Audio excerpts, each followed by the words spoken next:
This is a page you might be familiar with. This is a page probably not so. So what I want to do today is go through some of these and take you through my day as we work through. We've got my task inbox down here. We've got my note inbox here, which I need to go through. And I've got loads of other stuff that I want to get done. Bookmarks checked. Let's put that video when it should be coming out. So that's coming out at 2.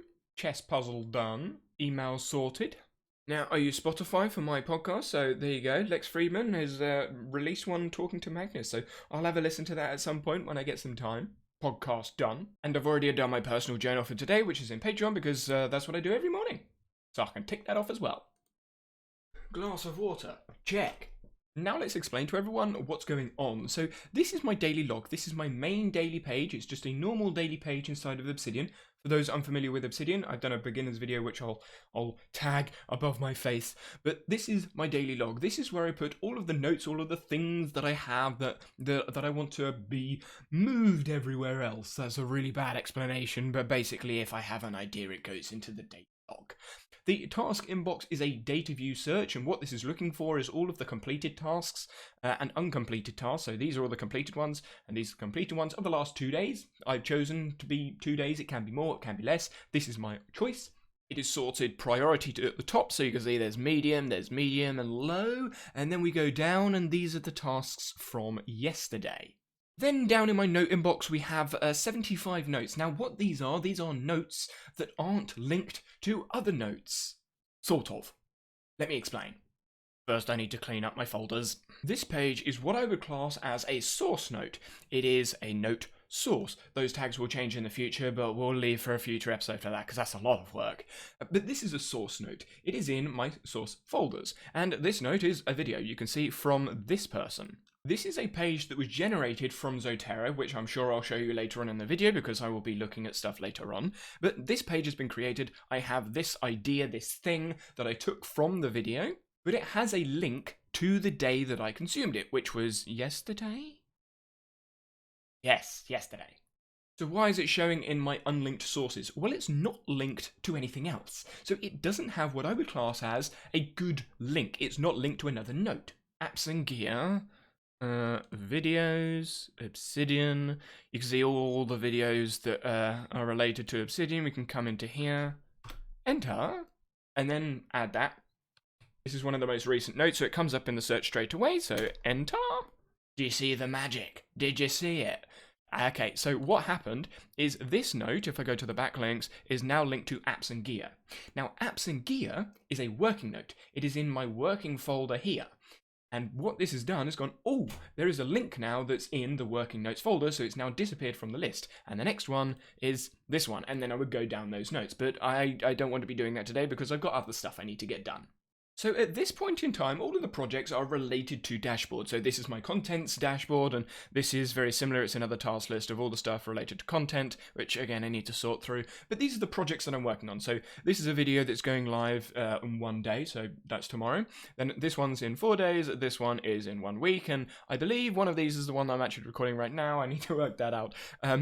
But as I scroll down, these are the ideas for the videos. These are unscheduled projects that I've made. But these are all the projects that I have to do with content. And then all the business stuff is in the business page.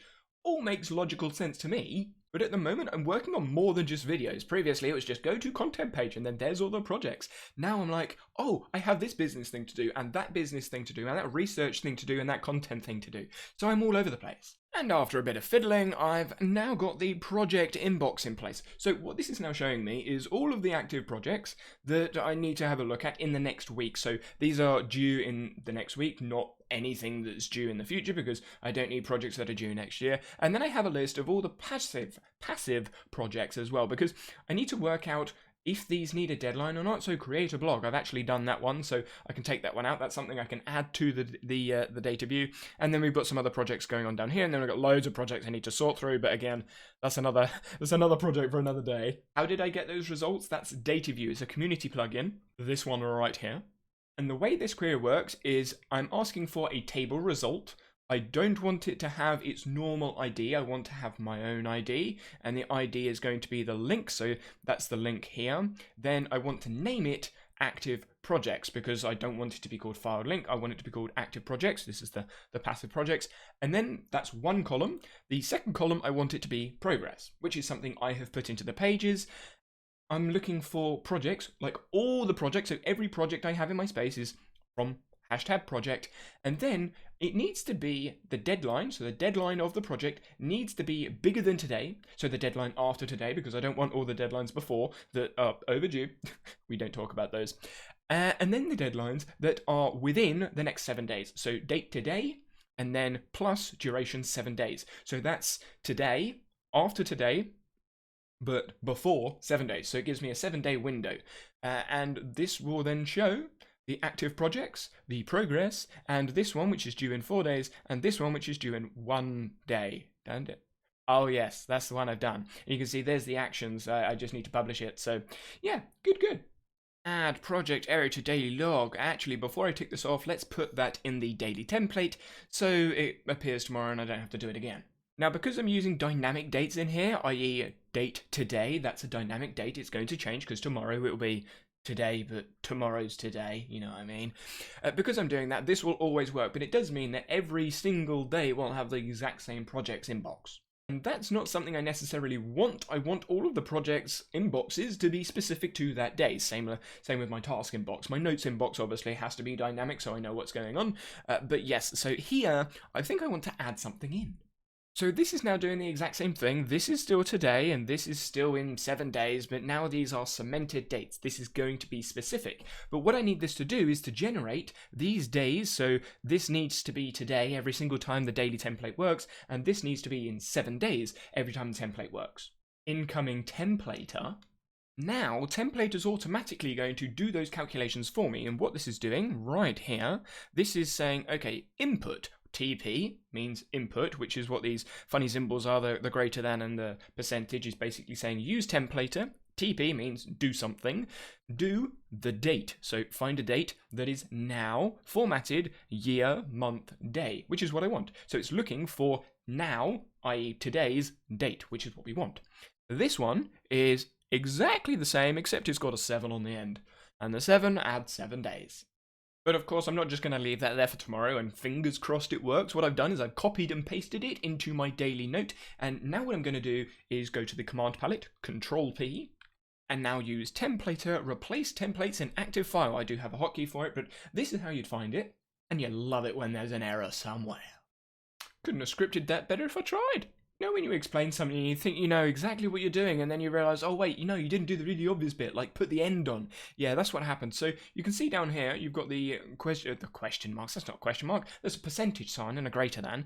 I forgot to do that for the second bit.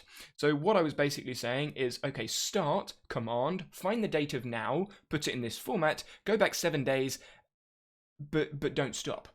And it got confused and it was like, what's next? What's next? What do I do? So I needed to say stop. I forgot that bit. I also messed up a couple of brackets and speech marks and stuff around that I had to re-wiggle. So the speech marks needs to be around the templater. You can see there's the templater, no speech mark. Well, speech marks in there, but no speech marks in the middle of all of these commands. I had them in the middle by accident. You can rewind if you're that interested. But yeah, so now we sorted that out. Copy and paste into daily template and move forwards. Oh, and proof. There you go. There's the days. Undo, redo, undo, redo, undo, redo. See, it works right there, like that. Anyway, I'm a child. Moving on. Now we go tick. I didn't have to do it for the other project inbox data view thing because it didn't have a dynamic date in it. It was just similar to the no inbox one. If that makes absolutely no sense to you, I understand where you're coming from because I was the same a few weeks back. But let's have a look on my Morgan. I'm scripting later on, so I'm not going to do anything now because I'm scripting something later. So let's move on to another task. Sales page for template. Let's get that done. And apparently, because it is lunch now, I'm going to go downstairs and have lunch. But I have done this and this and this. But I did add this. So we're now at 15. I've just come up from lunch and you can see I've got a couple of links in my daily log now. Now I did this downstairs on my phone and what I'm going to do is I'll share the screen, what you can see now. And so you can see I'm on the Obsidian Reddit, that's where I was earlier. Let's just save this one because I haven't done this one yet. So this is a thread and I was like, actually, you know what, that's kind of interesting. Let's see if I can recreate that. So I push share copy URL. Now, I've already got Obsidian open because Obsidian is like always open on my phone.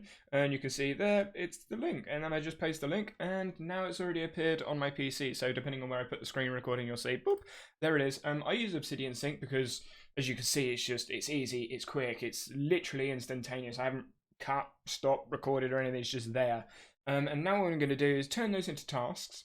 And a quick point from editing Danny here is I actually took the video recording, so the screen recording from my phone and the other recordings I took from the walk, which you'll see in a minute. And they're on my computer here. I did it through Obsidian. You can see here's Obsidian, here are all the videos, and all I've just done is moved them into DaVinci Resolve. So let's get back to the video, but that's something else you can do with Sync. But because they're links, I want to name the link, so I put an open bracket before and after it, and then I'm going to put a square bracket, and now I can put anything inside of the two square brackets to name it, and I've opened it up on my other screen, so it's previous next week navigation, so week navigation, control enter as a hotkey to make it a task, and now I'm going to do blog content, maybe, I don't know. And you'll notice I've added a date, so the date created at the end of each of these. Now, I don't have to do it, but I do it because it makes sorting, filtering, and things in data view much easier, and it's literally just control dots. So instead of putting a full stop at the end of the sentence, I push control and then everything is there, and that is another templater thing.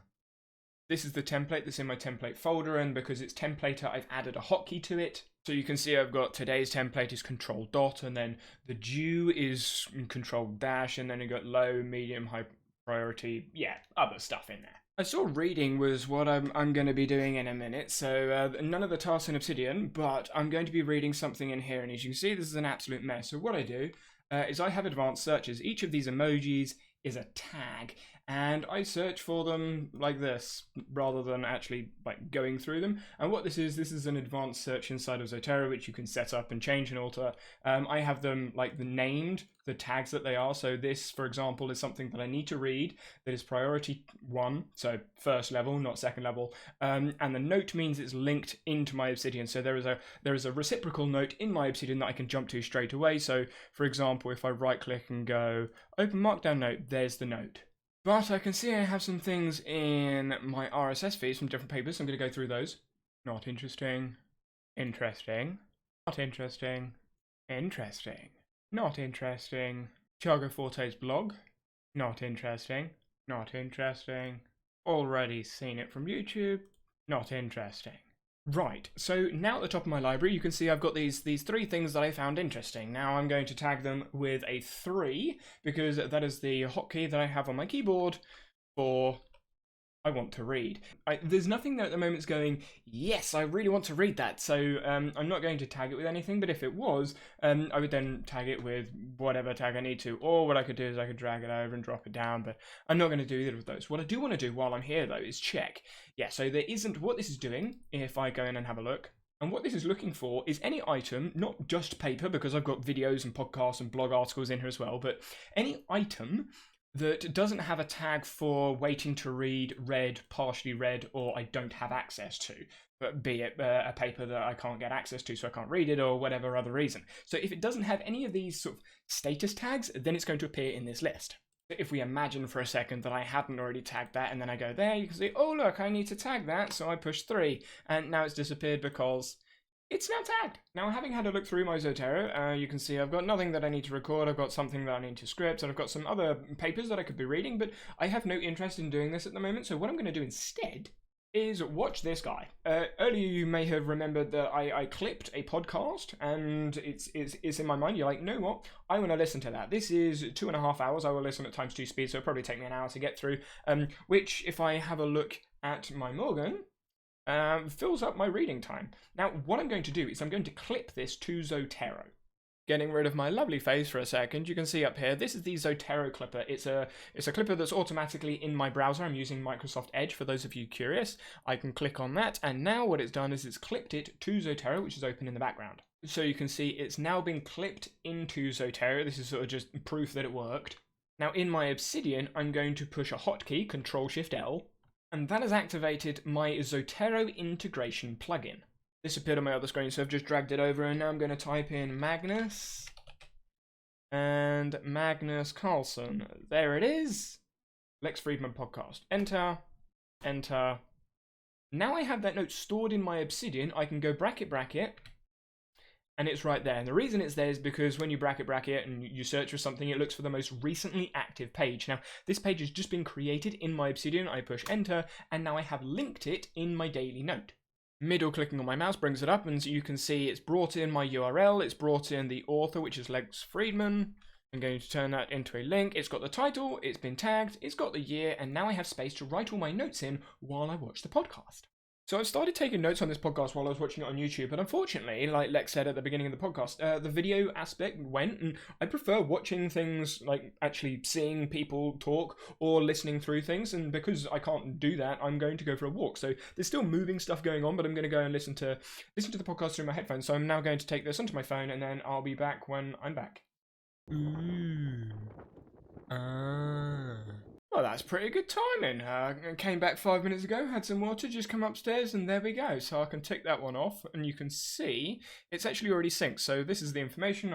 I used my phone while I was walking out and about. I may have shown some clips beforehand. I don't know. I haven't decided in the editing bit, but yeah, there's all the notes and things. Now, I'm not going to do anything with it right now. It will be, if I go to my outline and go to my note inbox, you can see there it is, because I haven't linked it yet to any notes. So it's at the top of my unlinked sources because I have it sorted for the most recent.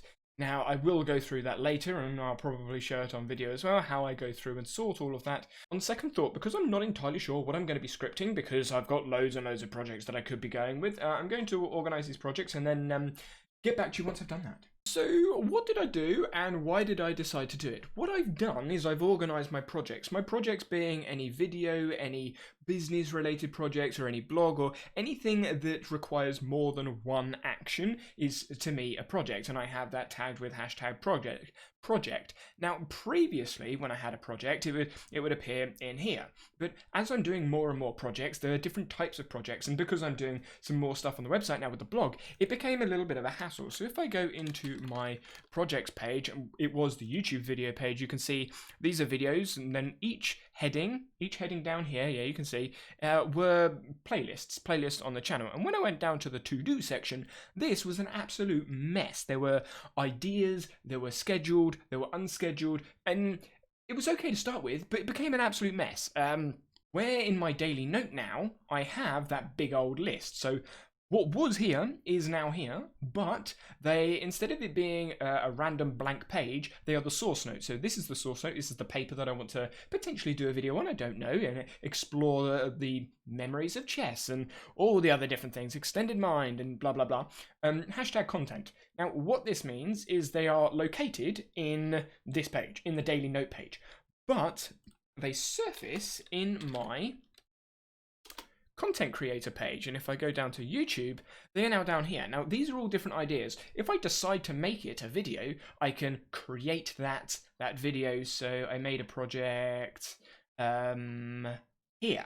So this is a blog post that I decided to create, a very simple blog post to get things rolling, to sort out templatey stuff on the WordPress side, but I decided to make the blog post, and that's where it was. The idea came from previous. But all these video ideas down here, I can choose whether I want to do them or not, and once I've done them, I can just tick them off to say, yes, I've made the project, in which case it will become an unscheduled project, or yes, I've made it a project and I've set a deadline for it, in which case it will be up here, or I have no intention of doing it again, in which case I just tick it off and then it just ticks off wherever it was, which happens to be somewhere in the daily note, but again, it doesn't really matter where it is.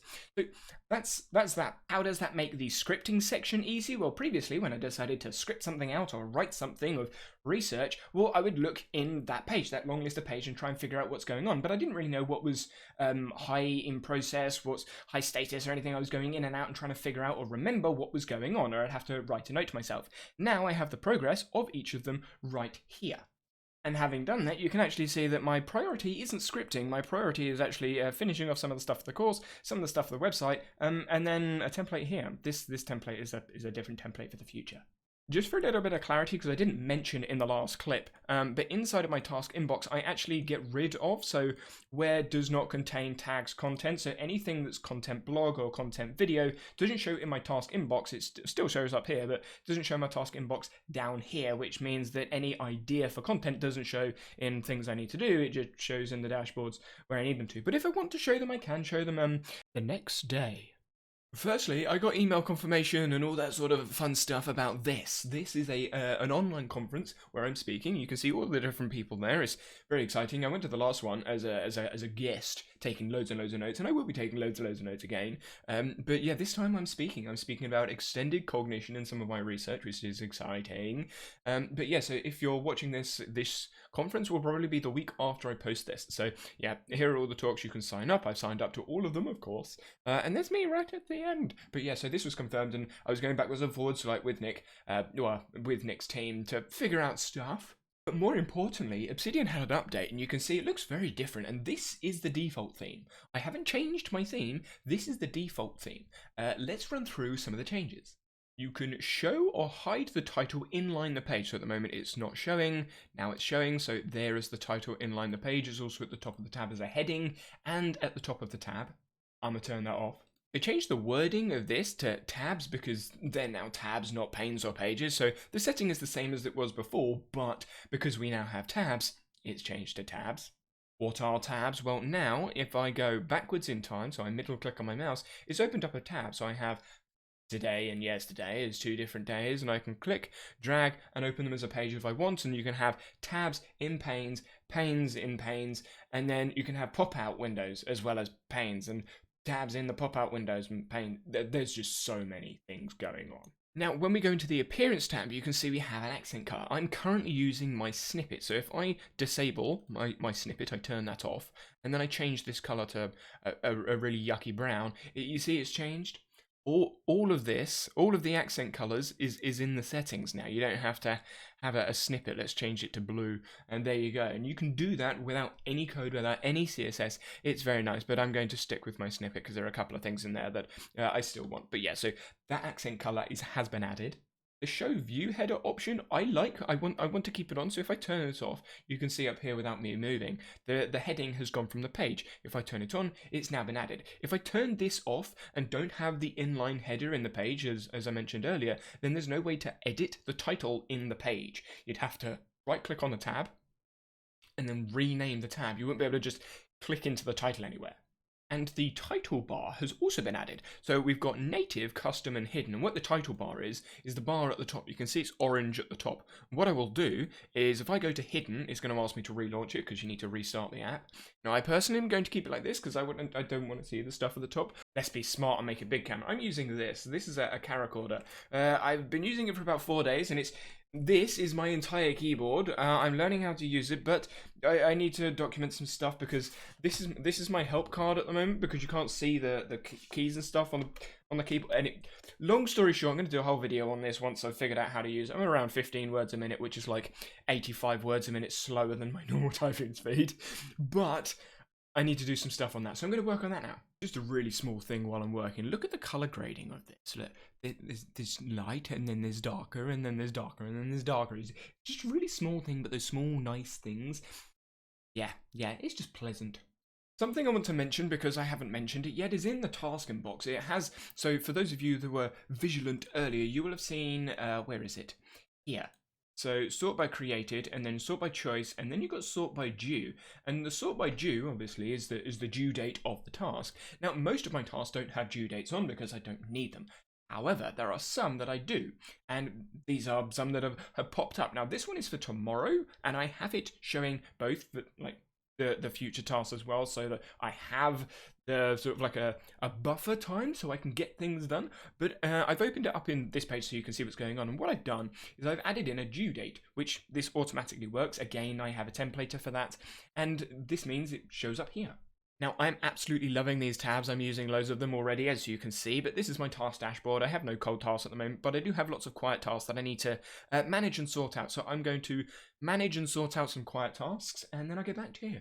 I probably should have told you what quiet tasks are. So if I have a look in the data view, you can see I'm looking for tasks that are not completed and that don't have a created date. Now, the reason I'm looking for these is because in my task view, it looks for the created date. So if it doesn't have a created date, it might not show up in the view, or it might show at an inappropriate place. So when I'm going through the day at the top, it may not be at the top even though it should be. So these are tasks that I just need to go through and sort. And it's kind of like a catch-all thing. I don't have any cold tasks, and cold tasks are tasks that haven't been completed but they were created over a week ago. So basically a week-long task that I just haven't done anything with. At the moment, there's nothing there. But this is a catch-all task inbox to make sure I don't forget or lose anything. To keep you in the loop, what I've done with the data view is I've actually added a couple of conditions. So where file name is markdown formatting. So if file name is markdown formatting, get rid of it. That's what the exclamation mark is. And also get rid of it for video template, because I have markdown formatting page, which you can find in my Obsidian publish, that has tasks in. But I don't want to add stuff on it because it's a markdown formatting page for help docs, not for my tasks. And then the video template has tasks in that I don't need created times for because they're going to be put on when I use the template. A system is never finished. My notes are evolving and so is my system. So, yeah, come along the journey.